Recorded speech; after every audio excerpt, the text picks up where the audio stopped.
World War II was the biggest and deadliest war in human history. With more than 30 different countries involved in the conflict, some small and some large, untold countless millions of people would end up losing their lives in this conflict. Sparked by the 1939 German invasion of Poland, the war would drag on for 6 bloody years until the Allies would finally defeat the Axis powers of Germany, Japan, and Italy in 1945. And as one could probably guess from millions of people participating in such a conflict, there would be thousands of individuals that would go above and beyond their call of duty, and they would do great and terrible things. Things that would earn them many decorations, honors, and awards. Hello, my friends, this is Takuyi, and welcome back to the History of Everything podcast YouTube channel. I apologize if my voice sounds a little bit hoarse here. I am still recovering from strep throat. But just like those of the past who persevered through their pain, it is time that I do that here myself. Today, we're going to be talking about the of history, the most decorated soldiers of every major country that participated in World War II. If anything that you hear over the course of this video is something that you disagree with,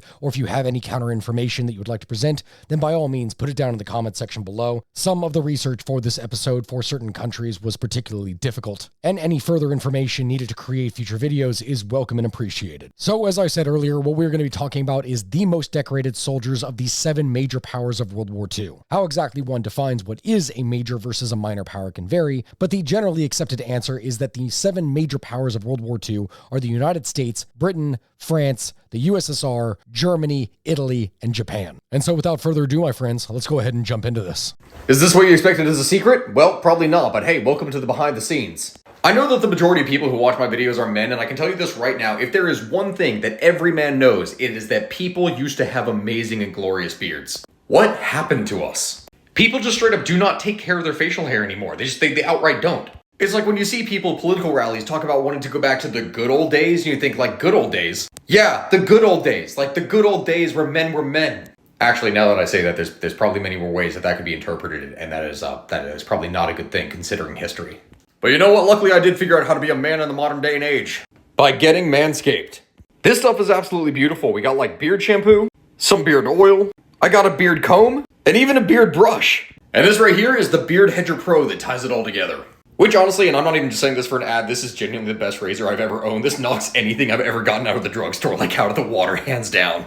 Well, in between filming these sections, I contracted strep throat, so that's a lot of fun. Well, either way, what I need you to do is go to manscaped.com/historyofeverything today, and you will get 20% off plus free international shipping if you use code historyofeverything. That is manscaped.com/historyofeverything with code historyofeverything, and you will get 20% off plus free international shipping. And you better do it or else. The cat gets it.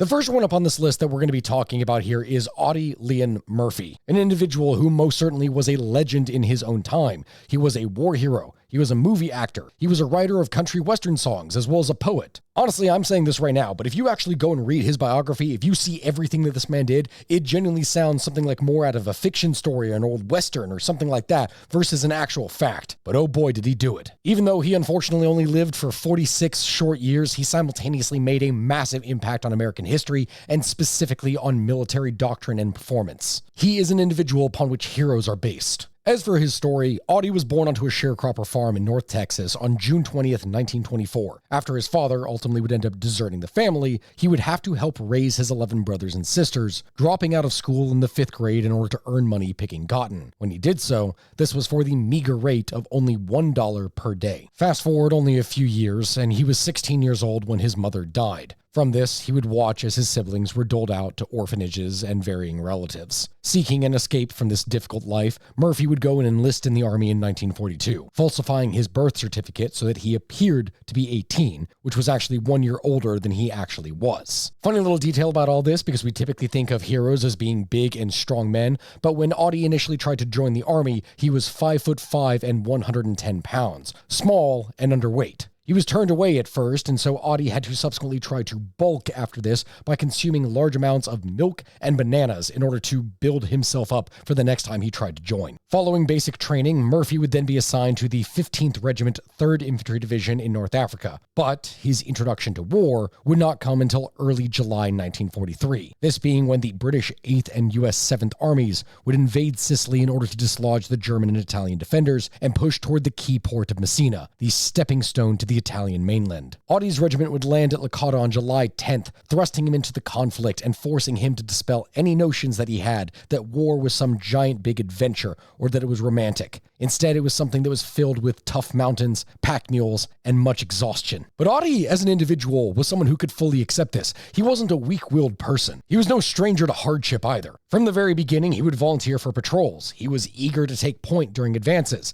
He would demonstrate remarkable dexterity with all weapons that he would utilize. One of the most remarkable features about him, arguably, was his matter-of-fact approach to war. The fact that, unlike other American soldiers who, upon entering the conflict, were not necessarily ready to shoot another human being, Audie was perfectly willing and able. On one such occasion in this early conflict, when he spotted 2 Italian officers that were fleeing on horses, he calmly pulled out his gun and proceeded to shoot them off of their horses. When his platoon leader would ask him why did he do that, Audie replied, "That's our job." As he and his comrades would slog up the Italian boot through Mignano and Montelungo and into the terrible Monte Cassino campaign, this small little Texan was never far from the front and increasingly became known for his enthusiastic venturing out alone in order to stalk and kill as many Germans as he could find wherever and whenever he could. He would ultimately win his first Bronze Star for leading a night patrol in order to go and destroy, with rifle grenades and Molotov cocktails, a damaged German tank whose crew was striving to try and repair it during the downtime in fighting. Audie, well, he was never going to give them that chance. And as I said, that was really the thing about this guy. From the very beginning, he wouldn't give people second chances. A large percentage of American foot soldiers that initially entering the conflict would not shoot at enemies immediately, and simultaneously when they did, they rarely would hit their targets first. Murphy always fired first, and he always hit his target. As time went on, after the liberation of Rome, the 3rd Infantry Division would be pulled out of the line in order to retrain and re-equip for Operation Dragoon, the upcoming Allied amphibious invasion of southern France. The morning of the invasion, Audie Murphy's B Company would splash ashore near the town of Rutle, south of St. Tropez. 3 hours after crossing the beach and heading inland, the 1st Battalion, 15th Regiment, was pinned down by a German machine gun nest on Pillbox Hill. Audie's company was moved forward from reserve in order to find a new line of approach, but it too was ultimately pinned down. So what is a man to do? So on his own initiative, what this small Texan man would do is crawl back downhill to the heavy weapons platoon, borrow a .30 caliber machine gun, and then climb his way back up the slope with his best friend, Private Laddie Tipton, to find a firing position and would swiftly kill 2 German defenders. After exhausting their belt of ammunition, Murphy and Tipton would charge and overrun a German trench using carbines and hand grenades. When an enemy soldier in a nearby foxhole would wave a white flag, Tipton, his friend, would carelessly rise to accept his surrender. When he did this, he was ultimately shot dead. Enraged by this, Murphy would grab an abandoned German MG-42 machine gun from the ground and charged along the hillside, firing from the hip and throwing grenades with his free hand. Alone, he would do this, and shooting at anything that moved, he wiped out several enemy positions and killed 5 Germans, wounding 2 and capturing 5, all on his own. The rest of Audie's unit, which had failed to support him despite his shouted curses to move up with him, then moved up afterwards to occupy the ridgeline. His gallantry would ultimately earn him the Distinguished Service Cross, awarded on August 15th, 1944. But this is not something that would make up for the loss of his friend Tipton. As he would say, "I won the DSC, but all he got was death." During 7 weeks of fighting in that successful campaign, Murphy's division would ultimately suffer 4,500 casualties, and he became one of the most decorated men in his company. But that didn't really matter, because his biggest test was yet to come. On January 26, 1945, near the village of Holzwer in eastern France, Lieutenant Murphy's forward positions came under the fierce attack of Germans. Against the onslaught of 6 Panzer tanks and 250 infantrymen, Murphy would order his men to fall back to better their defenses. Alone, He would go and mount an abandoned burning tank destroyer, and with a single machine gun would contest the enemy's advance. Wounded in the leg during the heavy fire, Murphy would remain there for nearly an hour, repelling the attack of German soldiers on 3 sides and single-handedly killing 50 of them. His insane, courageous performance would stall the German advance and allow him to lead his men in the counterattack, which would ultimately drive the enemy from Holzwer.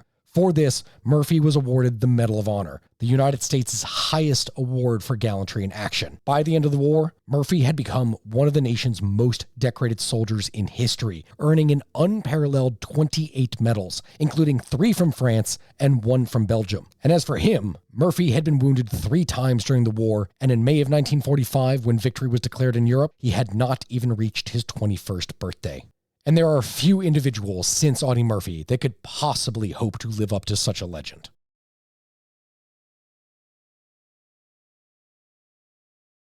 The next one up on this list that we're going to be talking about is the British Tommy McPherson, a man who, with 3 military crosses, 3 Croix de Guerre, a Legion of Honor, as well as a papal knighthood for his actions back during World War II, Tommy McPherson is the most decorated soldier of the British Army. Yet for many, many years, a lot of people didn't even know about this guy, a man who would be known as the Kilted Killer for his penchant for quite literally wearing a Scottish kilt into battle, of which he was very proud. Very few people know about what this guy did, how at the age of 21, he managed to persuade, almost by himself, 23,000 SS soldiers to go and surrender themselves to him, with like an entire tank column. The man was still a teenager in school when war broke out, but by the end of the war, he was a man that very few were going to be able to match. Twice captured, he managed to escape both times, marching through hundreds of miles of German territory to reach his own lines, and oh boy, was he going to make hell for anyone that got in his way. And let's tell his story. So Sir Tommy McPherson was born in October in the year 1920. He was born into a family of rather high standing. His mother was the daughter of a preacher, the Reverend Archibald Borland Cameron to be exact,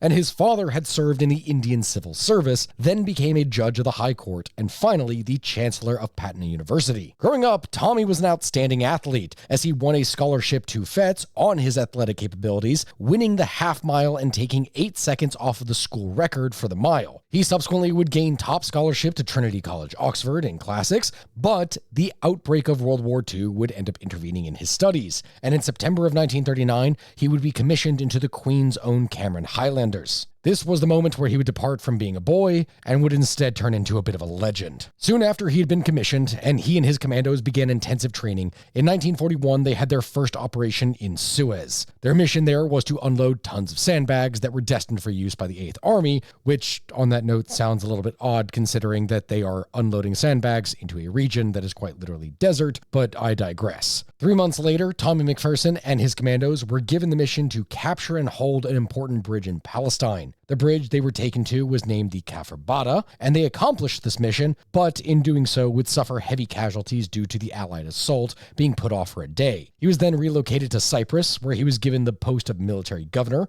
of the northeast position of the island, due to the fact that he had knowledge of the Greek language, and there he would also receive a promotion to captain. Now, the next mission that this guy was on was when he would first be captured. His mission at that time was to do reconnaissance on a beach and prepare for an attack on Field Marshal Rommel's headquarters in what is now today Libya. He and 3 of his commandos were brought in by submarine and given fullbots, which are essentially foldable kayaks, and after doing what they needed to do, they returned to the ocean to meet up with the submarine, but it never showed up. The group of commandos would go on and wait for 2 nights until one of the fullbots sprung a leak, and from there they would return to shore, hoping that they would be able to go out once more, but the weather didn't allow them to do so. After debating their options and trying to figure out what exactly to do, the group decided that they would need to walk to the nearest safe location, despite not having a map, a compass, food, or really any water. They split up, and 2 of the group ended up being captured by Italian troops, and along the way, Sir Tommy McPherson and his partner decided that they should just go and sabotage a communications exchange, which ultimately ended up not being a great idea, as the pair were very quickly apprehended and taken into custody. Interestingly enough, one of the things that reportedly happened here when he was captured is that an Italian soldier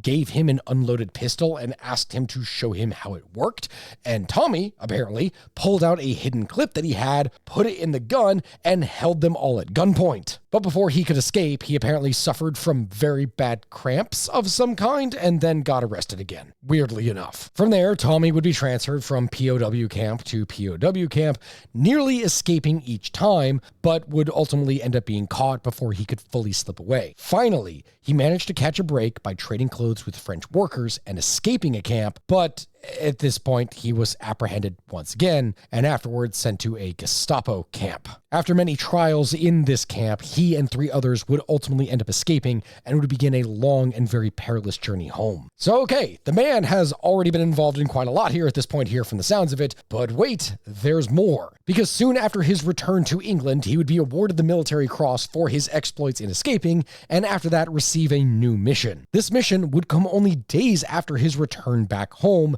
and he would once again have to enter back into the folds of war. His new assignment? Operation Jedburgh.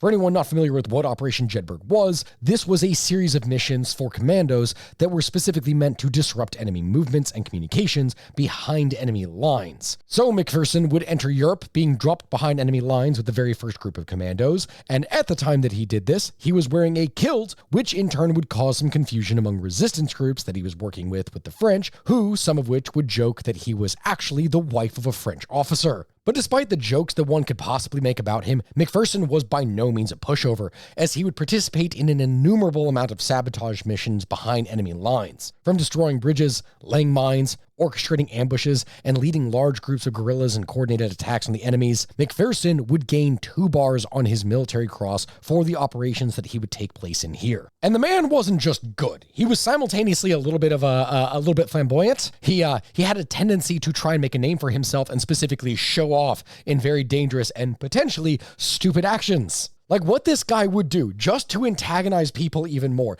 is that he would drive around the countryside just without a care in the world in a black French car with a pennant off the back with the Union Jack on it and just drive around drawing as much attention to himself as possible. This man became such a massive pain in the ass for the Germans that they placed a 300,000 franc bounty upon his head, and no one would ever go and collect it, despite numerous attempts to assassinate him. One of the things that is said about McPherson and his company is that they managed to successfully conduct some kind of operation every single day that he was deployed in Western Europe, which on its own is a crazy achievement, but his crowning achievement would come in France in the days following the D-Day invasions, where he would stop the Das Reich Panzer Division in its tracks. Coming from the Eastern Front, this SS Panzer Division was something that was particularly brutal. When McPherson would go and see them for the first time, he saw approximately at least 15,000 men and 200 tanks and other armored vehicles that he had to knock out of the war before they managed to push the Allies back to the sea. They could not risk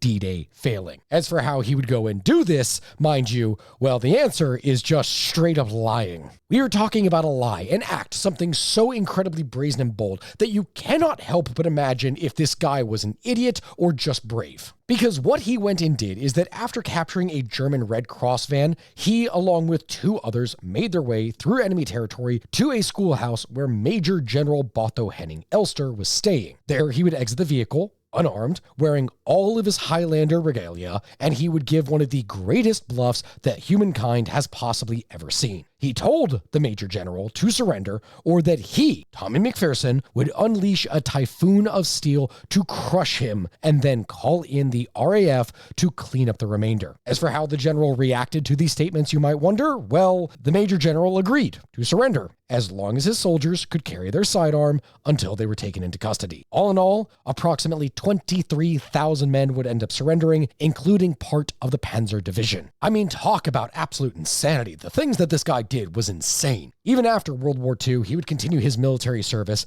eventually being knighted and appointed Commander of the Order of the British Empire. After that, he would go on and live on his life to become a rather successful businessman, and eventually would pass away on November 6th, 2014, at the age of 94, after having lived a very long and successful life.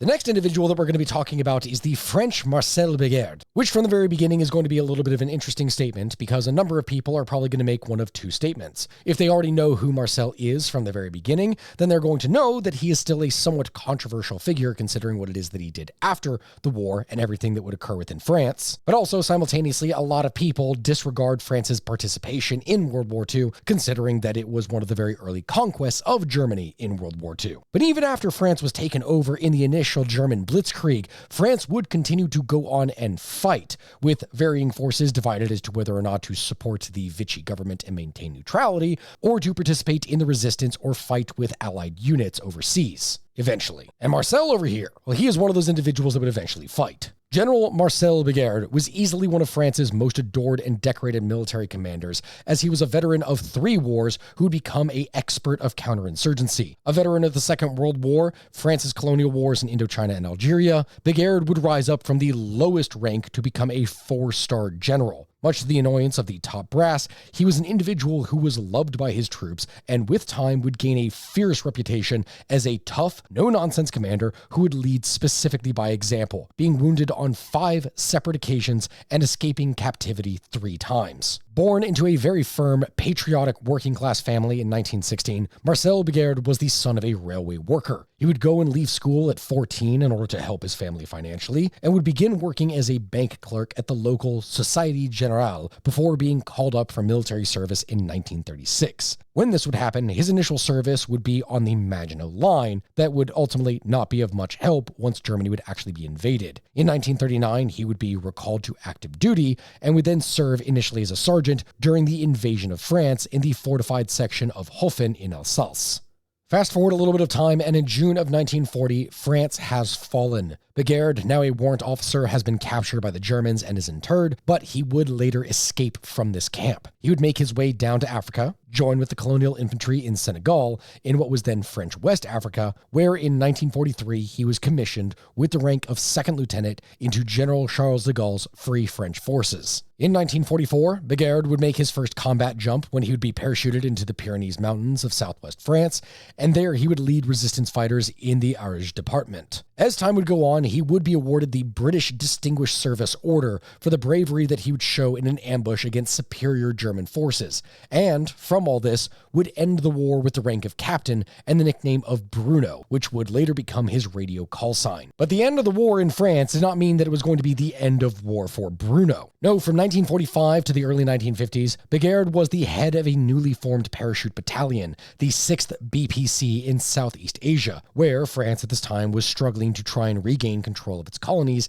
in Indochina after the Japanese wartime occupation. This unit would become famed for its supreme physical fitness and ferocity in combat. In May of 1954, Begar and his unit would be dropped into Dien Bien Phu in order to reinforce the besieged French garrison that was trying to stave off the Viet Minh, the Vietnamese communist and nationalist forces. Although his unit would fight bravely, they were heavily outnumbered and the French would ultimately be surrounded and defeated. Begar, who is now a lieutenant colonel, was captured along with nearly 11,000 troops. This was the end of the French military influence in Asia, and from this would pave way for the direct U.S. involvement in what would later become the Vietnam War. Over the course of the time that he fought, Begar's stellar combat record, as well as the devotion that he inspired in his men, was something that really did earn a certain degree of jealousy from among France's more traditional officers.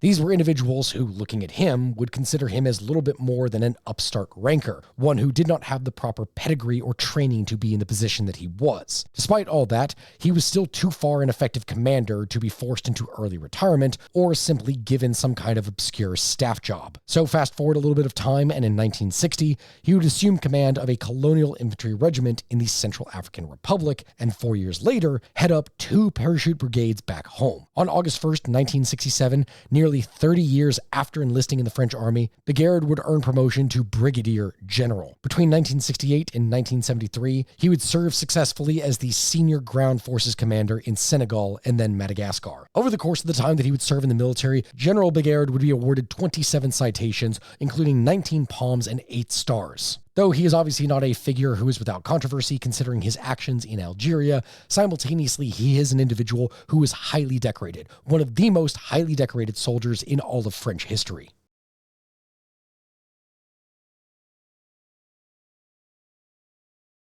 Moving on to the Russians, according to the contemporary Soviet news sources of the time, the fighter pilot Alexander Pishkin was the most famous pilot of the Red Army back during World War II, as he was the first member of the Soviet Armed Forces to be awarded the title Hero of the Soviet Union 3 times. Which, for anyone listening or watching this right now who doesn't necessarily understand how big of a deal that is the highest award that someone was capable of earning within the Soviet Union, and he got it 3 separate times as a soldier, not a general. Not only was it incredibly impressive for what this man actually did in combat, but simultaneously he was extremely impressive for doing something that was very rare amongst the Soviet Union, criticizing the Soviet Union and its actions. Over the course of his time within the Soviet military, this hero would go and criticize the aerial combat tactics of the Red Air Force as being outdated and dangerous. He would go and propose a new approach, and his reward for doing this was to be grounded, to be reassigned, to have his Communist Party membership card taken away, and to be court-martialed. Like, one has to remember that we're talking about the Soviet Union here at this time. So military and politics and all of that, well, these are things that are very closely intertwined,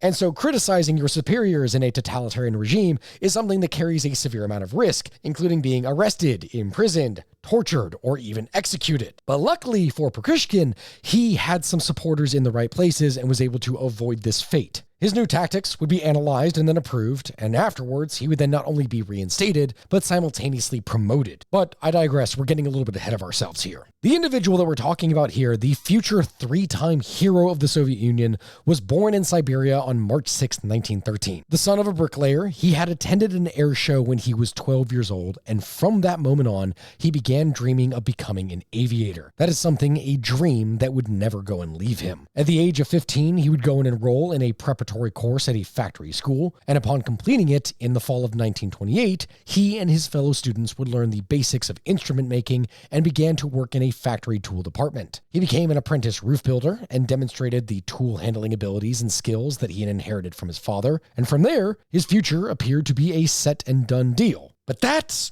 simply wasn't good enough for him. While working at his trade, he still longed to become a pilot, as he was continuously fascinated by the sounds of airplane engines. He began to think about learning to fly, and while working at his job and attending evening classes at the factory school, he also began attending classes on becoming a glider pilot. The school that he would attend was operated by the Society for the Promotion of Air and Chemical Defense, and he would finish the school in 1932 and soon set out with a Young Communist League ticket in his pocket to join the Combined Flying Technical School in Perm. His dream at this time finally seemed becoming true, but unfortunately what would then end up happening is that the flight school would end up closing down, with all of the students instead having to be transferred from flight school to instead become aircraft mechanics. It really is a sad fate for him here at this time, because the man would go and put in dozens of official requests to try and get transferred over to the flight school component, but this would be denied, as he would be told outright, and I quote, "Soviet aviation needs mechanics just as much as pilots." Still, all that being said, Pishkin would still strive to excel as a mechanic. Graduating in 1933, he would quickly rise through the ranks, and by December of 1934, he became the senior aviation mechanic of the 74th Rifle Division. He would stay at that position until November of 1938. Finally, during his vacation in the winter of 1938, Pishkin was able to circumvent the authorities by passing a yearly civilian pilot program in only 17 days. In doing this action, this is something that automatically made him eligible for flight school, and without ever packing a suitcase, he went and boarded a train to flight school. From that, he would graduate with top honors in 1939, and with the rank of senior lieutenant, he was assigned to the 55th Fighter Regiment. His dream was finally coming true. He would be stationed in the Moldavian Soviet Socialist Republic in June of 1941, and very quickly after this, it being close to the border, his airfield would end up being bombed on the 22nd of June, the first day of the war after the Germans would invade in Operation Barbarossa. Now, you would think that after so many years waiting to be able to fly, that our hero, this 3-time hero of the Soviet Union, would immediately start racking up kills and truly begin to achieve greatness. And he does kind of rack up kills at the very beginning,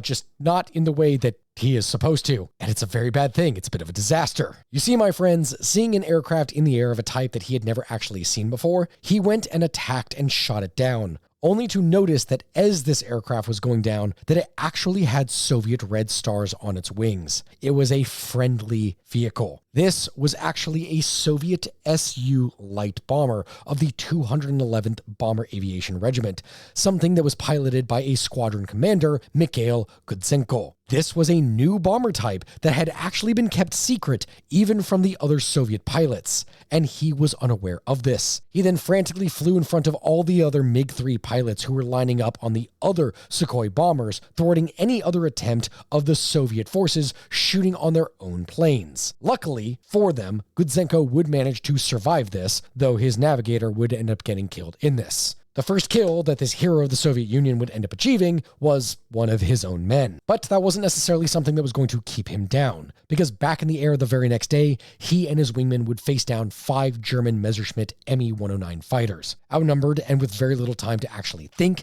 he decided to make a frontal attack, knowing that his wingman was there for support. As he rapidly approached one of the German fighters at tremendous speed, a head-on collision appeared to be imminent. But the enemy pilot at the last second went into a climb to the right. Flying the MiG-3 fighter, Pishkin would make a climbing turn and approach his foe from the rear. The enemy was in his sights, but German fighters were also on his tail, firing at him. In order to avoid being shot down, he yanked down on the stick, slowing his plane so much that the Germans flew past and underneath him. He then gained enough time to see his wingman withdrawing from the flight with engine trouble, and after this, he saw a German fighter above him about to open fire. But he avoided it, and at the last second would turn and dive and open fire at close range, hitting the Me-109, causing it to burst into flames and plummeting down to the earth. Thrilled with his victory, he would relax briefly for a moment, only to see several German cannon shells ripping through his wings and fuel tank. His plane would turn over and drop quickly, and after a struggle, he would manage to straighten it out. He then put his plane into a dive and started hedge-hopping, limping back to his base, thus ending his first fight with German pilots. By the 3rd of July, he would manage to score several more victories, and after this, also be shot down behind German lines, but would manage to make it back safely to his own base. It was during the first few weeks of this war, after all of this fighting and being shot down, that Pishkin would see the true problems firsthand with Soviet combat doctrine, that it just simply wasn't good, it was outdated, and that a new approach was needed for fighter tactics. When he put this forward, well, he faced court-martial. Fortunately, a top-secret directive was issued, ordering dramatic changes in tactics. After pointing out certain deficiencies and poor organization in combat operations, the directive endorsed the deployment of fighters in groups of 2 and 4 aircraft, techniques for mutual support, coordination, proper escort, and coverage of ground attack aircraft and bombers, along with vertical maneuvers and full exploitation of altitude. The directive acknowledged the superiority of enemy's air tactics and called for Soviet pilots to study and emulate these tactics. These new ideas were so similar to those that Pishkin had advocated, and once they were approved, he would be released and then promoted to squadron commander in the 4th Air Army. So I mean, all's well that ends well, considering what happens with him. But from the beginning of the war to the summer of 1942, Pishkin and his comrades would fly Mikoyan MiG-3 and Yakolev Yak-1 fighters. The determination, skill, and courage of the Soviet pilots in these planes would translate into aerial combat victories, but they were still, at this time, outclassed by German planes. The sheer devastation from the initial German attacks of Operation Barbarossa had left the Soviet Air Force severely short of planes, short of parts, short of ammunition, and basically every single thing that was needed to actually fight against the Germans. But this would change when the first American Bell P-39 era Cobra fighters would begin to arrive. You see, my friends, as part of the Lend-Lease program, the US had shipped the P-39 to the British Royal Air Force, but they didn't necessarily like it. They rejected it. The RAF had determined that the plane's performance just was not good enough, but the new fighter was something that was going to be a welcome addition to the Soviet air capabilities,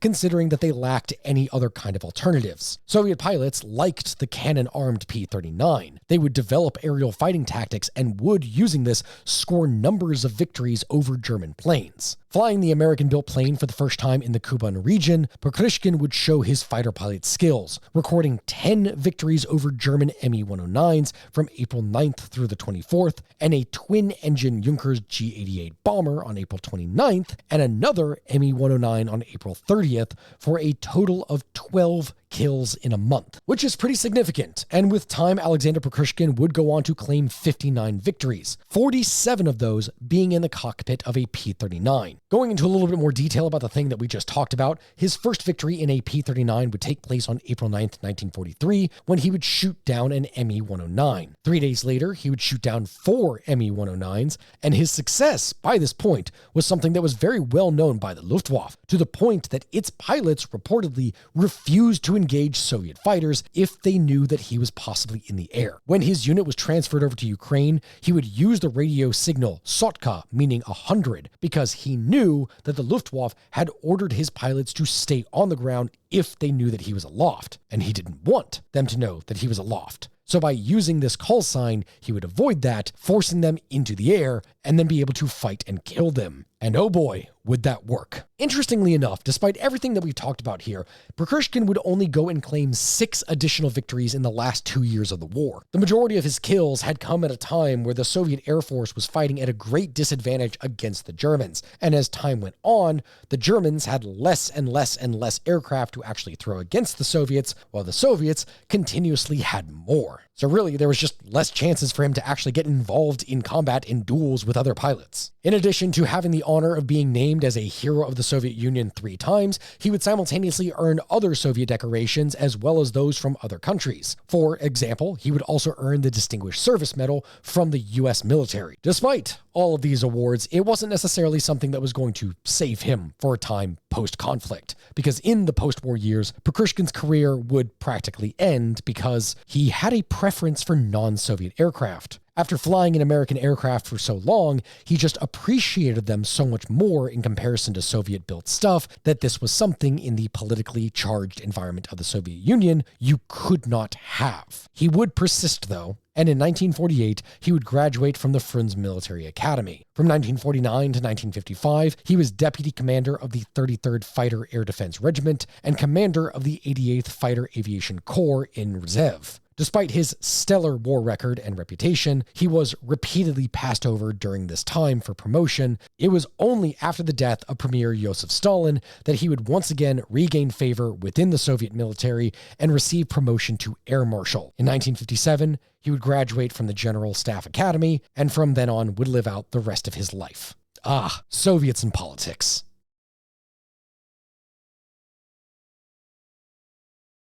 Now, my friends, before we go ahead and move on to the next section, there's something that I want to go ahead and clarify here from the very beginning. We are going to be talking about the actions and accomplishments of individuals who had fought for the Axis back during World War II, that being Germany, being Italy, being Japan. And over the course of my career of making short-form content, and as well as long-form content, but this especially got me into trouble when I would be making short-form content, every time I seem to talk about the stories behind some of these individuals, or for, people who would be in those respective armies, I would oftentimes get accused of being a supporter of those people and armies. And so it feels stupid that for all of you who are watching this on YouTube right now, that I even have to state this from the very beginning, that I am not a supporter of Germany in World War II. Me saying that the accomplishments and actions of these individuals were amazing is not something that is morally justifying them. It is saying that the actions that they did, what it is that they were able to achieve, was something that was so impressive from what the average human is capable of, that of course that is something that has to be understood. So I just need you to all understand that right now. God, I feel so stupid having to specify that. Anyway, that all being said, the individual that we're going to be talking about next is Hans Ulrich Rutle, the Eagle of the Eastern Front. Arguably one of the greatest pilots in history and simultaneously the most decorated German in all of World War II. How decorated was this guy, you might ask? Well, to put this into perspective, the no mustache man, whose name I cannot exactly say on here because otherwise this video will immediately get demonetized, when presenting one of his many awards, that individual would say to him that, quote, "You are the greatest and most courageous soldier the German people has ever had," which is pretty high praise. Still, going back and looking at Hans's history, the son of a clergyman who never really did well in school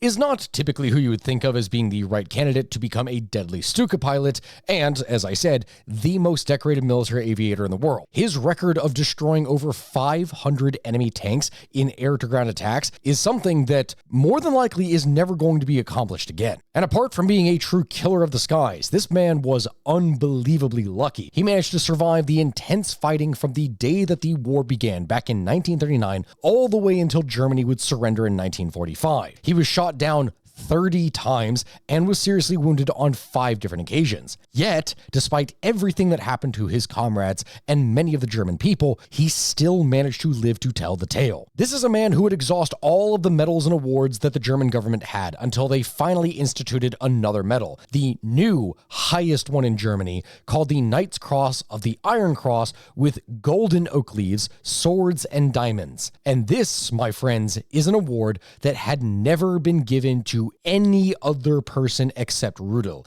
He is the only one in Germany to manage to achieve this specific award. But I digress. We're going to need to go ahead and talk a little bit about his backstory now. So Hans Ulrich Rutle was born on July 2nd, 1916 in the German Empire. As part of the youth that served the Mustache Man, he became a champion decathlete with the potential to compete in the Olympics. On December 4th, 1936, Rutle would volunteer for military service in the Luftwaffe, which was the German Air Force, and his initial flight training at this time was satisfactory, but when it came to practicing to make accurate aerial attacks, it didn't seem that he was capable at the time of learning the necessary dive bombing techniques. Hence, at the time, unfortunately for him, he was declared to be unsuitable for flying combat. Fast forward a little bit of time, and he would join the reconnaissance flying school for training in operational aerial reconnaissance as an air observer. But when Germany would go and invade Poland on September 1st of 1939, Rutle would repeatedly request to please be transferred back to the dive bombing squadron. His pleas were finally accepted, and in May 1940, he was allowed to resume dive bomber training. But still, he had trouble learning how to exactly attack properly. So then, in early 1941, Rutle would go and join a supplementary dive bomber squadron, a specialized training unit for new strike pilots. And that is where he would finally master the Junkers Ju-87G two-man dive bomber. In his very first operational mission in June, he would disable 4 tanks. By the end of the day, he had accounted for 12 tanks, the equivalent of an entire armor company. His method that he would utilize here was to come in low and close. So close, in fact, that his plane was usually in danger of being damaged by the explosion of the target that he would hit. Because of Rutle, as well as a few other valuable Luftwaffe pilots, the Ju-87G would emerge as one of the war's chief tank destroyers. Rutle alone would manage to claim from this 519 Soviet tanks. But tanks were not the only thing that Rutle would go after. In September of 1941, he would fly a couple of missions against the Soviet Navy's Baltic Fleet, achieving a direct hit on the Murat,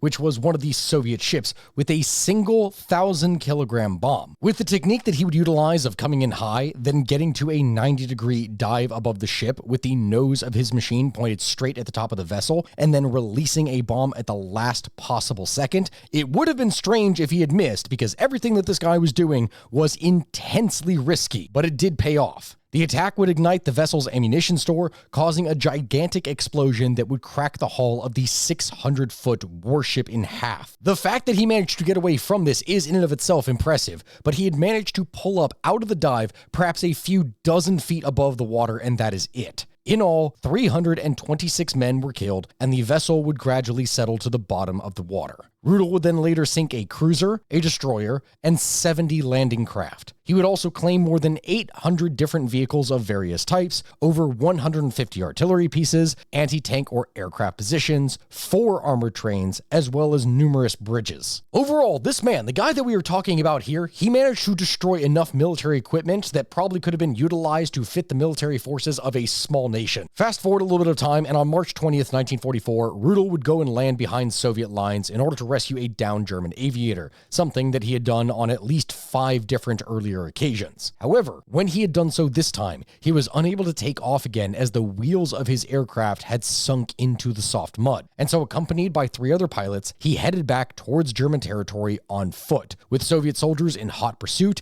eager to claim the 100,000 ruble bounty that Joseph Stalin had put on his head. The men would go and attempt to swim across the freezing Dniester River. 3 of them would barely manage to make it across alive after the freezing swim, only to be recaptured. Rutle would be wounded, but he would manage to escape again. Once back in his own lines, he would continue the fight, and on February 8th, 1945, this would be another massive day for Rutle, as on that day alone, he managed to destroy no less than 13 tanks. However, during the final attack, a 40mm shell would go and hit his aircraft. He was badly wounded in the right foot and would crash land among friendly troops. When this would happen, his leg would have to be amputated below the knee, but he managed to escape from the hospital and was then flying operationally again by March 25th, 1945, after getting his aircraft's rudder pedal modified. Later, flying with a prosthetic leg, he would claim more than 26 other tanks before the war would end.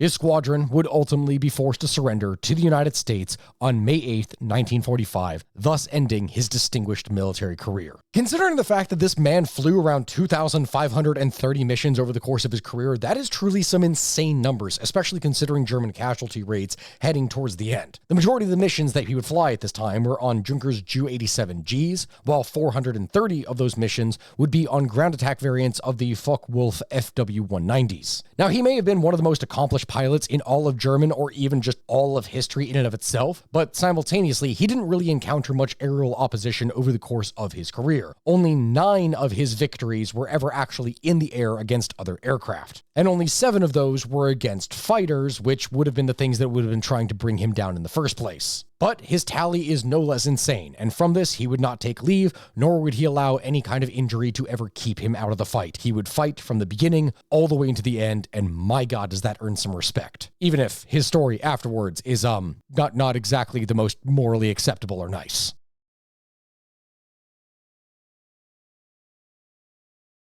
The next individual that we're going to be talking about on this list is Franchesco De Martini, the most decorated soldier of Italy back during World War II. Now, I know that a lot of you are probably going to look at me right now here, and you're going to go, Stack, okay, Italy and soldiers and World War II are not exactly things that go very well together. I probably need to do an entire other video on Italy's performance in World War II and why it was so severely affected by so many different things, but that is a project that would probably be a massive undertaking in and of itself at a later point. But this guy, my friends, is a character with a very unique career. As the most decorated soldier in the Italian army, and perhaps one of the few soldiers in history that was an individual that went from a non-commissioned officer to become later a general, with a very adventurous life that honestly very few people are probably capable of imitating. So if we are going into his story, Franchesco was born in Damascus. His father was an Italian engineer who collaborated in the construction of the Berlin-Baghdad Railway, and at the outbreak of the Great War, World War I, his family would be interned in a concentration camp on the borders of present-day Syria, but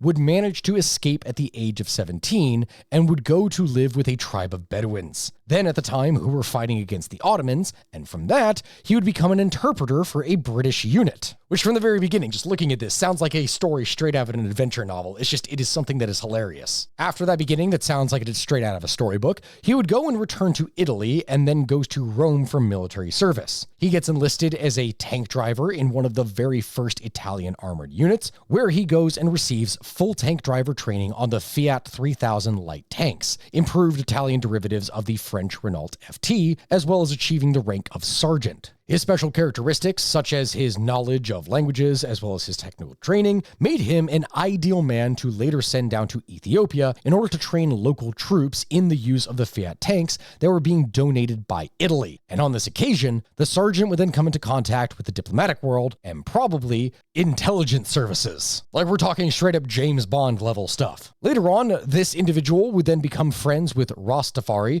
the guy who would later become the Emperor of Ethiopia, which you may then know by another name, Haile Selassie. When some officers within Ethiopia would go and try to organize a coup d'etat, this individual would then go and intervene at the head of an Ethiopian tank detachment, enter the courtyard of the imperial palace, and crush the resistance of the coup plotters, loading the emperor onto the tank and carrying him to safety. This is something that straight up sounds like it is out of an action movie, which no one is just really aware of. He is then appointed the commander of the Ethiopian Imperial Guard and is then in contact with the intelligence services of Italy. Of course, this positive relationship, considering Italian colonial history, isn't something that is necessarily going to last, because then fast forward a couple years and at the outbreak of the Ethiopian War between Italy and Ethiopia, it is this guy who would become commander of the Danko column, composed of Askari who are enlisted by him personally, who speak Arabic and know the Quran, among the many's. Taking these forces under his command, he would go and cross the desert of Ethiopia, outflanking their positions. After the fall of Addis Ababa, when the Ethiopians would then go on a counterattack and recapture part of the city, he is the one who would go and cover the retreat of the Italian units, which would then go on their own counterattack.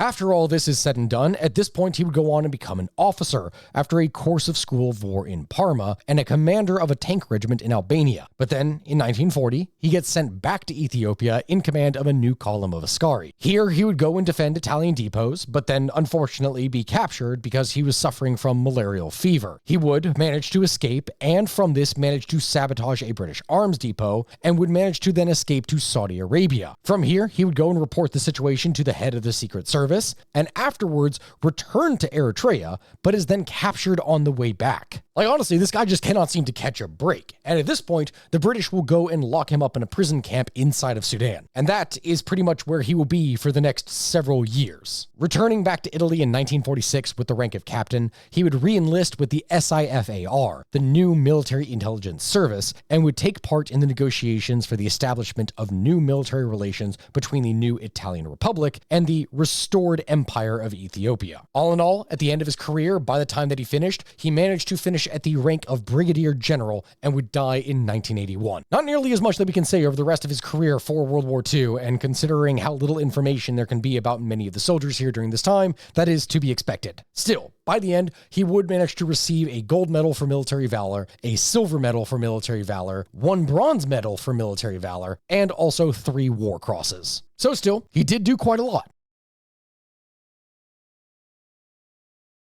And finally, moving on to the last nation in this list, it is time that we talk about Japan, and I'm going to stress this right now from the very beginning, guys. This has got to be one of the most infuriating aspects of trying to do research on in the first place. It really does. And it's for several reasons here, for anyone who doesn't really understand historiography and what would happen when trying to do research on a topic like this. The entire way that Japan operated over the course of World War II is absolutely infuriating, not just in the sense morally of what it is that they precisely did, but specifically the sheer amount of propaganda that went into the creation of specific units and the self-sacrifice that would need to be made by a lot of those soldiers, to the point that records were not properly kept afterwards about the accomplishments of individuals, makes it so that finding any kind of verifiable information about any of these people is next to impossible. Go figure, when your greatest soldiers off themselves after one failure instead of being able to come back and rebound because everything is a fight to the death, you don't really have many stories of what comes afterwards because it's all wiped. Anyway, the individual that we're talking about here at the end to finish off this video is Tetsuzo Iwamoto. Iwamoto was born in June 1916 in the Karafuto Prefecture of Japan, the third of his parents' 3 sons and 1 daughter. His father was a policeman by trade and would become a high-ranking official after the family would move to Sapporo. But after his father would retire,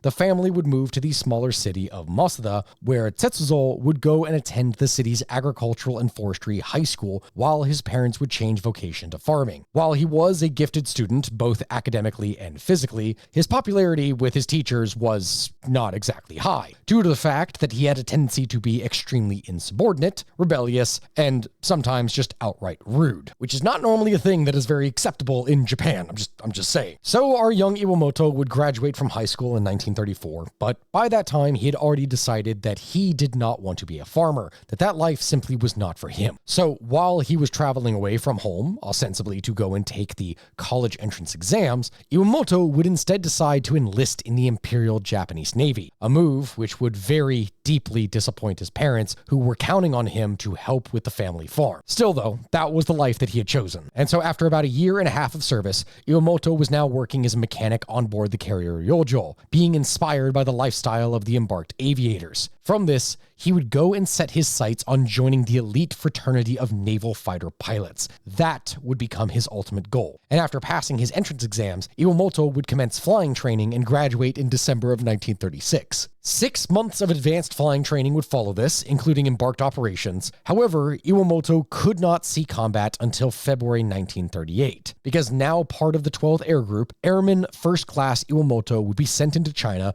where hostilities had been raging between China and Japan since July July of 1937. In his very first combat mission, his flight would end up being attacked by a large formation of Chinese I-15 and I-16 fighters over Nanchang. Breaking away from the bombers that they had been charged to protect, the Japanese A-5M fighters would engage the hostile aircraft, and Iwamoto would shoot down an incredible 4 enemy aircraft, with a 5th being probable, though it is unconfirmed. On April 29th, Iwamoto would repeat the incredible feat of shooting down 4 aircraft in one day, and by the time he was ordered back to Japan in September, he had 14 kills from 82 sorties and was the top Japanese naval ace of the war. Naturally speaking, this was something that was going to be huge for Japan during this time, so rather than risk him being sent back onto the battlefield, instead he was going to be sent back to train other pilots to achieve the same level of skill, hopefully, that he had. And so after a tour as an instructor, Petty Officer First Class Iwamoto would then return to the front line on board the carrier Zuikaku, now flying the legendary A6M-0 fighter. Iwamoto would then be airborne for the Day of Infamy, the attack on Pearl Harbor, but ironically enough, he would not actually participate in the attack. Instead, he would fly air cover over the carrier group itself rather than escorting the actual raid. Iwamoto would be heavily involved in the air war in the Pacific from the outset, regularly leading flights of A6Ms against the American, British, and Australian counterparts, and Iwamoto would fly in the violent air engagements in the Battle of the Coral Sea in May of 1942, during which Zuikaku's air group would suffer significant losses. The losses that they would face during this time were so severe that this would necessitate a return to Japan for resupply, and also to train replacement aircrew, which would in turn result in Iwamoto and his comrades missing the decisive Battle of Midway. As I'm sure many are already aware, Japan would ultimately lose the Battle of Midway, and this is something that would result in Iwamoto being pressed back into service as a pilot instructor in an effort to try and retrain and develop some kind of fighting force that was going to be capable of taking on the American forces as they were moving deeper and deeper into Japanese-controlled territory. After a year of instructional duties, Chief Petty Officer Iwamoto would then return to the front line and join the 253rd Air Group, flying A6Ms from Rutle in November of 1943. Involved in almost daily air combat, the experienced fighter leader would lead his cadre of increasingly junior and less experienced pilots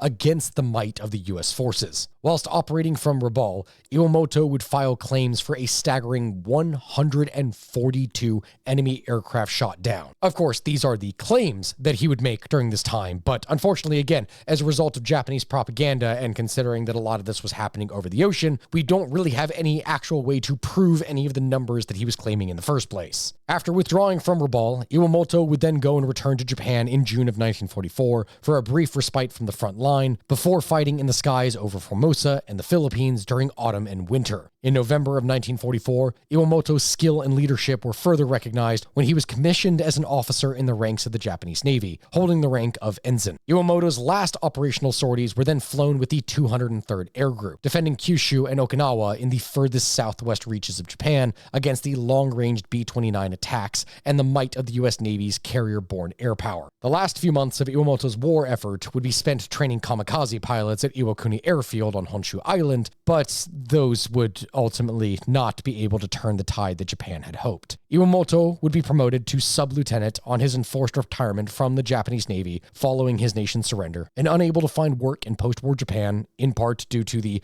growing sentiment of anti-militarism he now faced, Iwamoto would then start to develop drinking problems and would plunge deep into depression. When the Allied occupational forces finally departed from Japan in 1952, he would manage to find some employment in a spinning mill, but this was not something that was going to last. Next year, he began to suffer from abdominal pains, and after several operations, he grew increasingly weak. In May 1955, at only age 38, Iwamoto would die of septicemia from the last of his operations. Several sources would claim his final words were to his wife, "When I get well, I just want to fly again."